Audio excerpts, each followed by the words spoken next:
Thanks for tuning in to Bourbon Drop. I'm your host, Myron. Today, we've got all the bottles that were shot in the Beltway Bourbon Hall video. Now, this one right here happens to be 140 proof. This is district made, grain to glass, comes out of the District of Columbia, kind of close to my heart. That's where I was born at. We've got the Texas Balcones lineage. This right here, man, I have been on my single malts lately. They just have a different flavor, man, so I can't wait to get that thing cracked open and see what that one tastes like.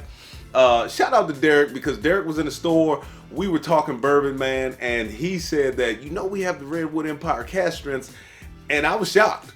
I was shocked. I told him, I said, point me in a direction, because I am a big fan of the Lost Monarch. So we've got the Lost Monarch cask strength. This is the only one they had. He said that the ryes were all gone. They are getting some more in. This one came from the Virginia ABC.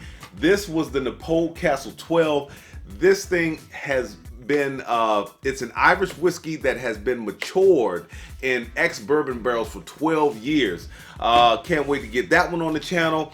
I'll probably be shooting that one tonight. The High-End Wicked, this is a 14-year High-End Wicked. It's a new release. It's called The Judge. Looks like it says release date was October 2022, but when I pulled it up, it seemed like I found something that said 2023.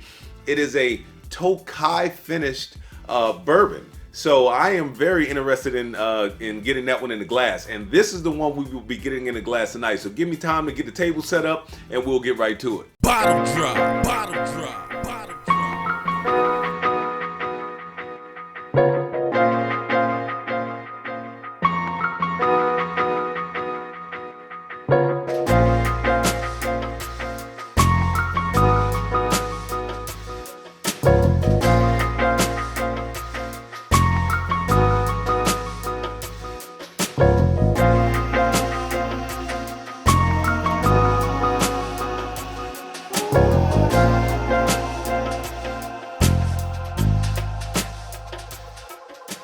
You're actually getting a 2-for-1 special tonight. So this one is the Tokai finished 14-year-old High-End Wicked straight bourbon whiskey.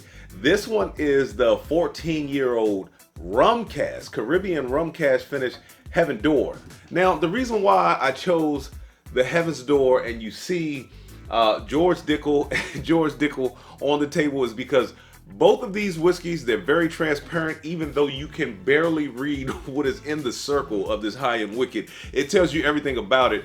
It was actually aged 13.9 years before it went into a Tokai cask. Now, Tokai is spelled kind of Takaji, so I'm glad I did my research before I came on here and I mispronounced it. But Tokai is a wine, a very sweet wine. Now, they make several different types of wine in that region of Hungary. It's the northeast region of Hungary where they produce wines. Now, the cool thing about the wine that this bourbon finishes in is it grows a fungus on the skin of the wine. And that fungus, and now there's a deeper story than this, but that fungus is called Botrytis cinerea.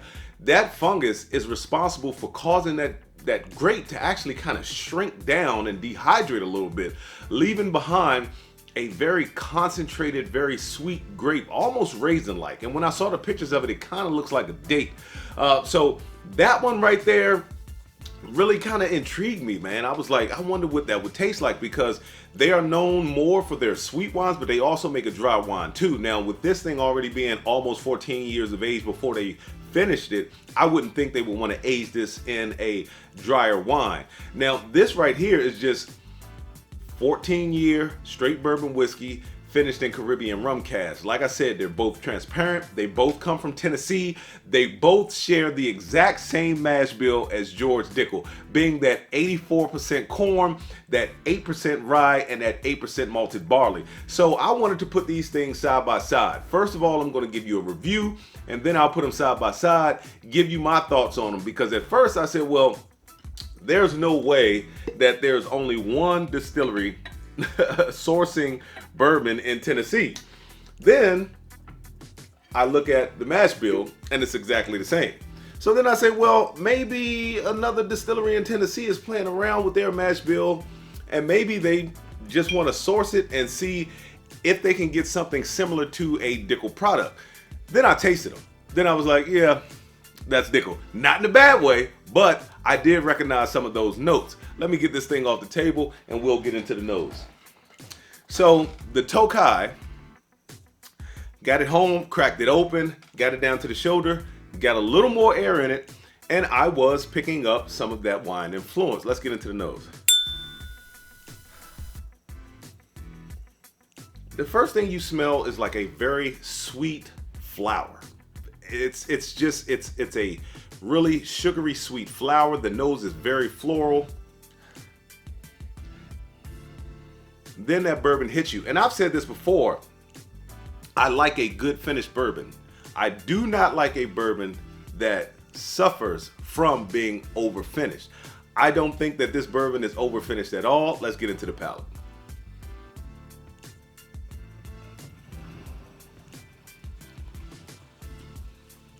You get a very nice nuttiness, a very nice buttery note. You get just an abundance of fruits. Some of that wine, you can tell that it influences the bourbon, but it doesn't mask the bourbon. And that's what I don't like. I hate when a wine finished bourbon gets to the point where it actually masks the bourbon and you can't taste any of those flavors. So what you're left behind with is basically this fruity, almost cocktail type mixed drink that I really don't like. We'll get back into the nose. Very fruity, very sweet on the nose. More of those fruits are coming out. Some oak comes out. I do get some oak on the palate. It finishes with a very sweet, almost kind of like a sweet leather, sweet drying wood. More of a fruit punch note comes out now. I mean, this thing is all over the place. I am really enjoying it. I am really enjoying it so far. And for it to be 14 years old, it is a little drying, but it is not bad. I am getting that flavor of a dried wood just a little bit across the palate. It does not have any of those Dickel notes that people hate, that minerality or mineral note that some people say, that Flintstone vitamin note. I am getting all of the fruit of George Dickel without getting all of the bad stuff that comes along with it. Now, I am a big fan, huge fan of the 13-year George Dickel Bottled in Bond. This thing punches with the same fruits, the same flavors. It has that nuttiness. You do get a touch, especially if you come off another bourbon, you do get a touch of the typical George Dickel notes that follow. Now let's get into the nose of the Heaven's Door. Heaven's Door, a little more spicy. I do get some rum on the nose. The 14-year-old Heaven's Door being Caribbean rum cask, it does have that rum nose on it, which is kind of like grapey, cognac-y. It does have a very sweet nose. Let's get into the palate.